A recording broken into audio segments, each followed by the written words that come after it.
open the page. I don't want to hear you say that. Put that umbrella around the one and take it off you. Warum?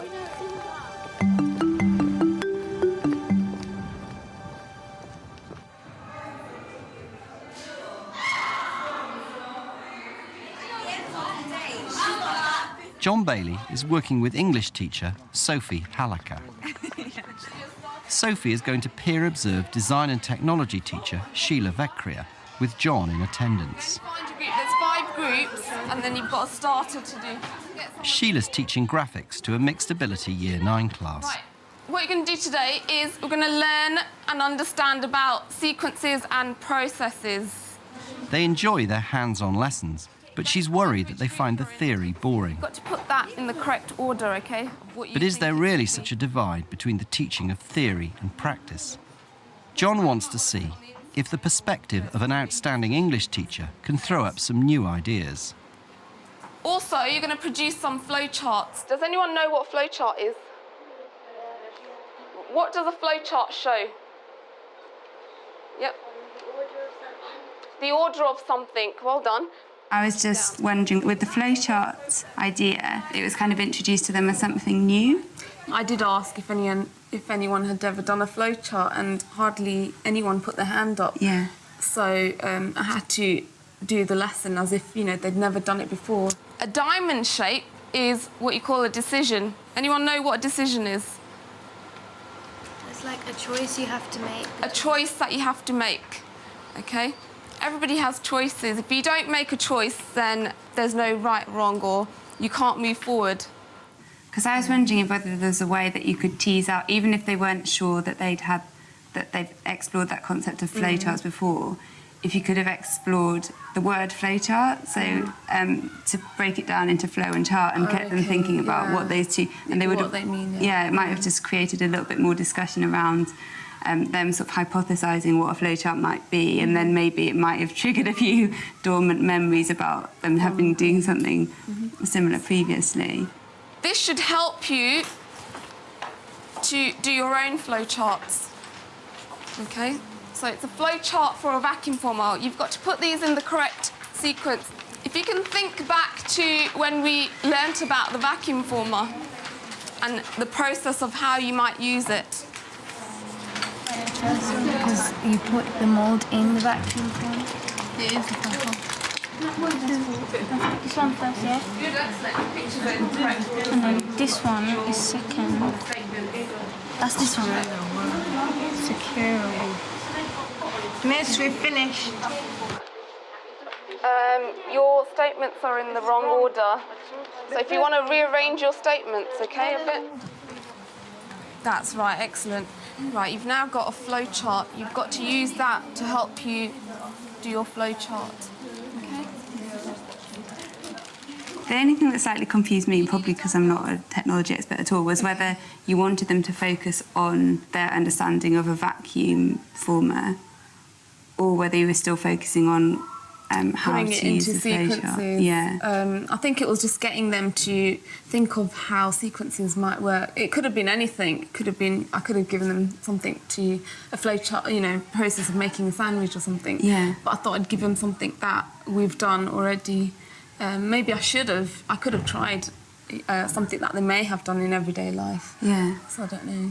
Do you think there would have been a difference in terms of how they responded to the task? There might have been. They might have related to it a lot better. Yeah. I don't know. I was wondering if you'd chosen something almost slightly ridiculous, like showing a short film or, you know, something, a little cartoon or something, and getting them to do a flowchart with that, so that reinforced their knowledge of the symbols, and then apply it to the vacuum former, which is slightly less humorous for them. Right, girls, I'm just going to go through the vacuum forming process. A couple of groups have already done it. Right, place plastic sheet above the mould and clamp securely. So what do you think the next decision is? Is the mould positioned correctly? Great. If it's positioned correctly, what's next? Is plastic sheet secured? Great. I was wondering, with a group that age, whether it would be possible to tell 2 or 3 different flowchart stories before they got started on something like a vacuum flow and get some language going about what flowcharts are good for, how you decide what to include in a flowchart and how you leave out. It would be really useful quite early on in the process. Ideas like, no, that's too much information, or there's not enough information, or why is that step useful? If that kind of stuff had been in there. Do you understand how a flowchart works now? Yes. Is there anyone who's... The theory's over, and it's time to design a keyring, with the aim of creating a flowchart of the process. By the end of this lesson, you would As soon as Sheila's focused on the practical aspects of the lesson, her instructions become very precise. Your keyring needs to be simple, OK? Could just be your name on it with an outline. If you remember, you've got to make sure that the page is on A4, your cutting lines are all red, and the line must be 0.001 millimetres. OK, so all the computers are on, you need to go away. But while you're doing that, I want you to take notes. I'm going to give you a scrap piece of paper. Take notes of the things that you're doing, and then we're going to make it, and then you're going to do your own flowchart. I noticed that when you were giving them the instruction to move to the computers in the corridor, it was almost as an afterthought that you said, and you need to make notes. And I think some of them had already kind of whizzed off towards the computers because they're excited about doing that. Whereas maybe if there was more focus on the actual note-taking, and I guess could you have modelled it on the board, would that have worked on the corridor, and then maybe have done the notes? Yeah. And really, I guess what you were trying to tease out of them is that their notes would be the basis for their flowchart. And I think some of them weren't quite connecting the two. They were like, oh, right, now we're making a keyring. And they didn't think, yes, we're making these notes because we need to do a flowchart later. I think one of the things that we're teasing out here is that the more structure they have, that is, the clearer the idea of what they're being asked to do, the more likely they are to be independent. So I think what you're saying, Sophie, is it's a good thing to hang around for 5 minutes, talking a bit more about what a flowchart is, playing with what a good one and a bad one would be like, because what you're doing is storing up, you're giving them resource for when they can go independently. I think another thing that we're talking about is how children come to understand the objectives of the lessons. Lots of times children go into lessons, they spend the first 3 or 4 minutes copying out the objectives of the lesson. No, I agree. Yeah, I think, oh, don't do that, because either we're going to teach them the objectives of the lesson or we're not. But hang on, just before you take my head off.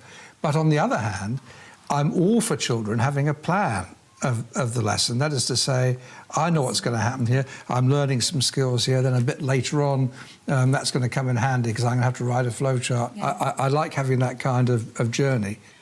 The contrast between John wants Sheila to watch Sophie's lesson to see how her rigorous approach to grammar is closely linked to the act of creative writing. And our learning objective, Ethel, can you read it for me, please?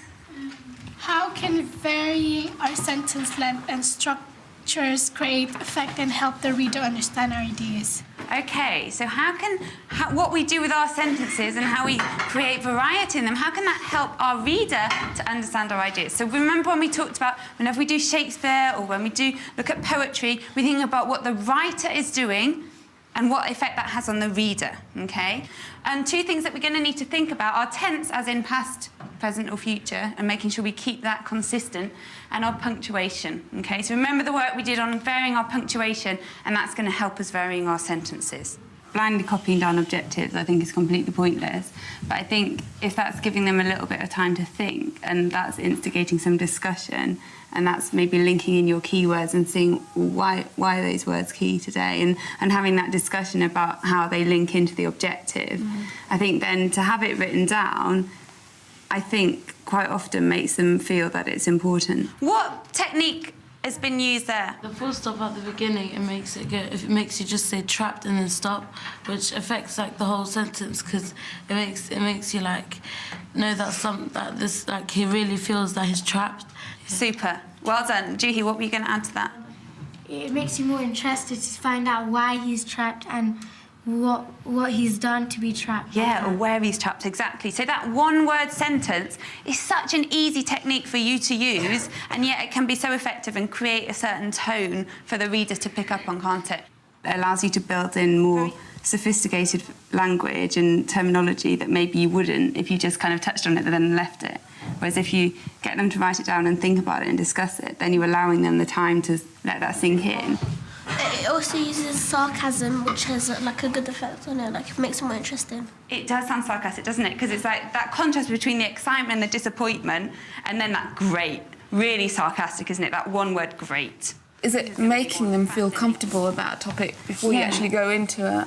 I think so, yeah. Okay. And giving them the confidence to feel that they're learning and this is a process, but their opinion on it is just as valid as yours or of mine or whoever happens to be in the room. That aspect that they're going to become the expert on this, and just maybe building up the confidence of the individuals by allowing them to discuss it as a group, I think, at the beginning.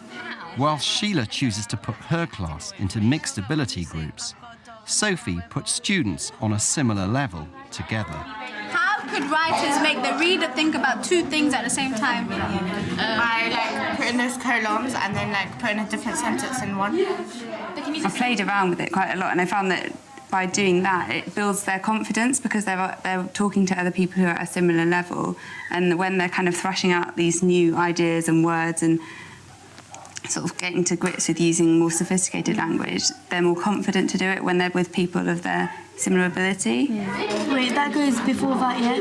Bring me to this world. It looks... Oh, it looks like that. It looks like that they hate each other. A lot of time with group work is about building their confidence and about building their sort of willingness to have a go and to make mistakes and to just kind of bond as a group. That explains what I've written here for you. One of the things was some of the pupils weren't able to move forward in the task because they weren't quite sure exactly what to do. And I just said, and it was this table, on that table. Yeah.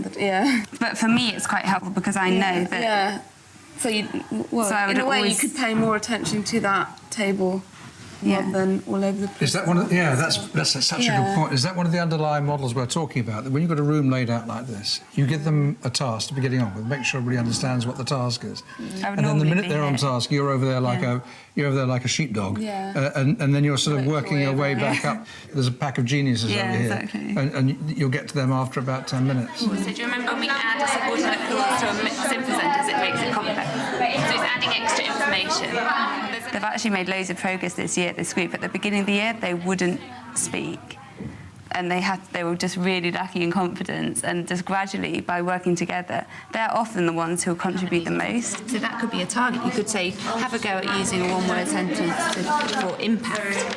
Yeah? If you were a Year 6 teacher, in fact, if you're a primary teacher, you'd be pretty explicit with children about what listening means, what cooperation means, about someone who sums up every now and then what's going on with the learning, so that day by day and week by week you're building up an idea amongst children about what cooperative learning is. And you're not leaving it to chance, you're telling them and you're giving good examples. But it falls away if we take it for granted, doesn't it? Yeah, I think you can't take it for granted, and I think just being so explicit with them and breaking down your language, making sure that they understand everything, but allowing them to question it and allowing them to understand why you're doing it, I think is really important as well.